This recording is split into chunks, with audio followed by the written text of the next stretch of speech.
सवाल नंबर 2 का हल देखते हैं बच्चों। कोई बर्तन एक खोखले अर्धगोले का आकार का है जिसके ऊपर एक खोखला बेलन अध्यारोपित है। अर्धगोले का व्यास 14 सेंटीमीटर है और इस बर्तन यानी पात्र की कुल ऊंचाई जो है 13 सेंटीमीटर है। इस बर्तन का आंतरिक पृष्ठीय क्षेत्रफल ज्ञात करिए। सबसे पहले क्वेश्चन को पढ़ लीजिए बच्चों ध्यान से, ठीक है। उसके बाद में जो इसमें जो ग्राफ बनेगा उसको समझ लीजिएगा, ठीक है। उसके बाद में आपका जो फार्मूला सेट होगा बहुत सरल होगा, आपको पूरा सवाल समझ में आएगा। वीडियो के अंत तक बने रहिए बच्चों। अगर अभी तक वीडियो को लाइक नहीं किया तो बच्चों लाइक कर दीजिए। अब क्वेश्चन में क्या कह रहा था बेटा, क्वेश्चन में कह रहा है एक खोखला अर्धगोला, तो हमने अर्धगोला बना लिया, ठीक है। अब अर्धगोला बनाया तो इसको जरा सही से ऐसे करके कर दें, ठीक है। ये इस तरीके का कोई अर्धगोला है, इसके ऊपर कह रहा है एक खोखला बेलन अध्यारोपित किया गया। अध्यारोपित करने का मतलब देख लीजिए,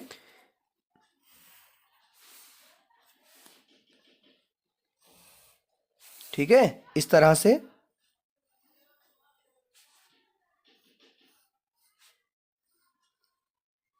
ठीक है, कुछ इस तरह से, ठीक है बच्चों।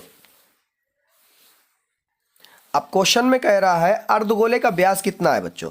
व्यास का मतलब परिधि से, केंद्र से होते जाते परिधि तक जो होगी वो कितना है, 14 सेंटीमीटर। अब जो बन गया है बर्तन यानी पात्र की कुल ऊंचाई, टोटल ऊंचाई कितनी है, यहां से यहां तक कुल ऊंचाई है 13 सेंटीमीटर। कितनी है, 13 सेंटीमीटर, ठीक है। तो उसने जैसा कहा था बिल्कुल वैसा फिगर बन गया यहां पर। अब आगे इसको लगाना कैसे बच्चों, वीडियो के साथ बने रहिए। तो अब इस क्वेश्चन को हल करते हैं। हल करने के लिए यहां पर सबसे पहले लिखते हैं दिया है। क्या दिया है बच्चों, यहां पर दिया है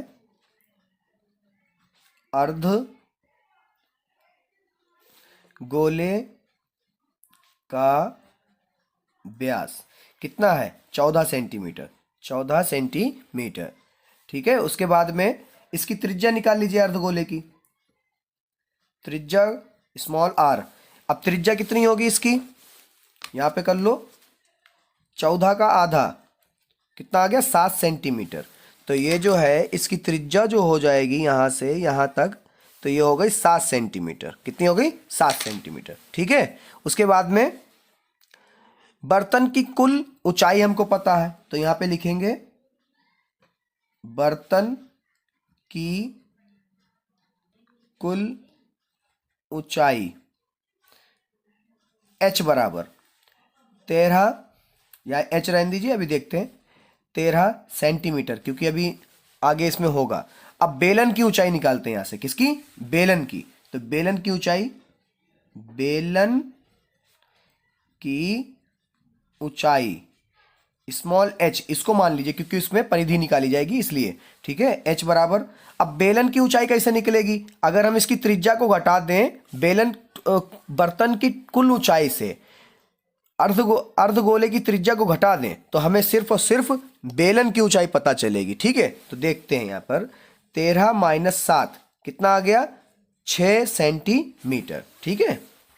उसके बाद में बेलन का पृष्ठीय क्षेत्रफल, अब क्या निकालते हैं, बेलन का पृष्ठीय क्षेत्रफल निकाल लेते हैं। तो यहां पे लिखेंगे बेलन का पृष्ठीय क्षेत्रफल। सबसे पहले बेलन का निकाल लेते हैं। अब बेलन का पृष्ठीय क्षेत्रफल का फार्मूला बच्चों ध्यान रखिएगा, 2 पाई आर एच, 2 पाई आर एच। और यहां पे पाई का मान बदलने कहा नहीं, तो 22/7 का 7 ही रहेगा, ठीक है, 22/7। और आर, तो आर का मान हमको पता है कितना है, 7, और एच हमें पता है 6, तो 7 से 7 कट गया, 22 दूना 44, और 44 छंग होगा आपका 264 सेंटीमीटर स्क्वायर, ठीक है। ये आ गया बेलन का, किसका आया, बेलन का। अब हमें पूरे बर्तन का निकालने के लिए हमें अर्धगोले का भी पता होना चाहिए, ठीक है। तो यहां पे लिखेंगे अर्धगोले का पृष्ठीय क्षेत्रफल, अर्धगोले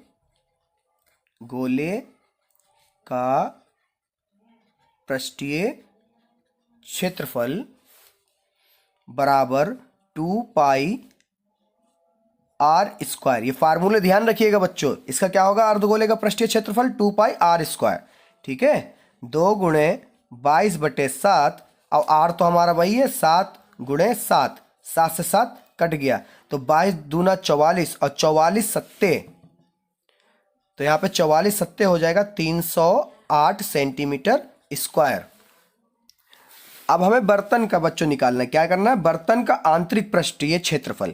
तो इसमें क्या करेंगे, बेलन का पृष्ठीय क्षेत्रफल प्लस अर्धगोले का पृष्ठीय क्षेत्रफल, क्योंकि अर्धगोले के ऊपर जब बेलन रखा तो एक बर्तन बना, एक बर्तन नुमा बना, तो यहाँ पर इसके अंदर का जो खोखला भाग है वो हमको निकालना है। तो इन दोनों बेलन के पृष्ठीय क्षेत्रफल और अर्धगोले के पृष्ठीय क्षेत्रफल को जोड़ देंगे तो अंदर का भाग हमें पता चल जाएगा। ठीक है, तो यहाँ पर बेलन का पृष्ठीय क्षेत्रफल जो है हमें कितना पता चला था 264 प्लस अर्धगोले का पृष्ठीय क्षेत्रफल 308, तो इसका आ जाएगा आपका